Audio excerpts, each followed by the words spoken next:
So here's the so what. When we get busy, stressed, under pressure, our brain defaults to self-protection. We stop trying to flex our behaviours and we retreat completely into our natural style. So if we are a blue default manager under stress, you're likely to double down on details, spreadsheets, processes. If you're a red default manager under stress, you're likely to double down on deadlines, pressures, direct commands.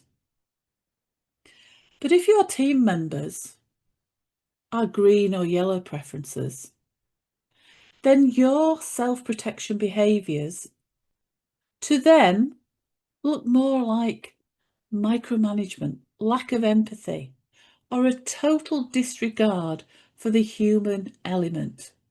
So they disengage because they feel invisible. You disengage because your brain is exhausted from trying to force round pegs into square technical holes. But what happens, let's say, with a manager is a green default, hits that high stress? Well, in their mind, their primary intent is to protect team harmony, to maintain psychological safety, ensure nobody gets burnt out. So under pressure, they're likely to double down on consensus seeking, conflict avoidance. They'll stall on making those hard decisions because they're waiting to get that 100% buy-in from all team members. They retreat into long, gentle discussions. They soft pedal on critical feedback because their brain interprets direct pushback as a social threat. So how does that actually land with an action red or an organised blue colleague? Well, to the action red, who's wired for immediate execution, bottom line impact, this green behaviour is perceived as indecisive, weakness, stalling. The red thinks, stop talking about how everyone feels and just make the call. Just do it.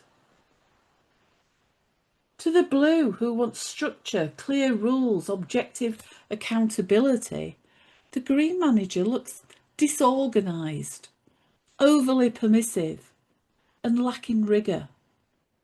The blue thinks, you're letting poor performance slide because you're too afraid to have an uncomfortable conversation.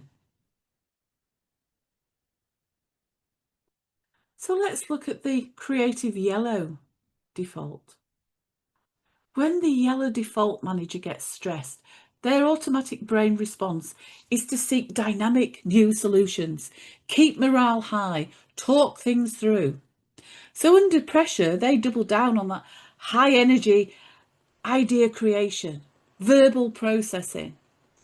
Instead of slowing down to analyse why a system is failing, a yellow manager starts throwing out 5 brand new unvetted ideas, perhaps in the middle of a crisis meeting.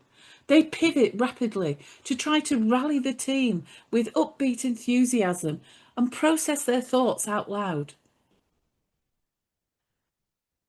So, to the organised blue, who needs that structured data, logic, methodical execution, this high energy brainstorming under pressure feels like chaotic distraction, a lack of focus, something that's unreliable. And the blue thinks, we haven't even fixed problem A and you're dragging us into a new, shiny new distraction B without any real evidence or data.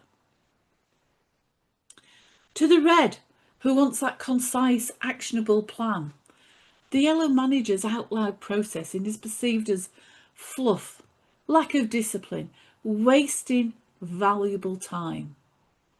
The red thinks, just cut the pep talk and give me the tactical, strategic plan.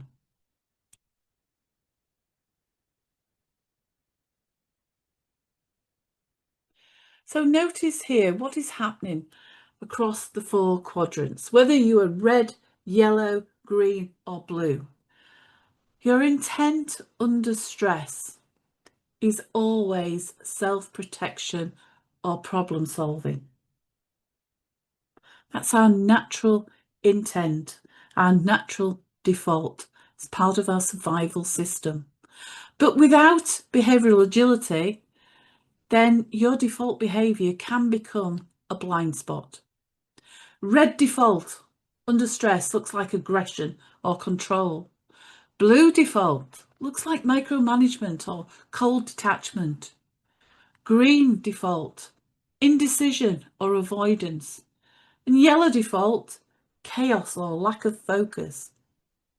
And this is why manager engagement declines across the board, because we burn through our cognitive energy reacting to these misperceptions rather than understanding the behaviours driving them.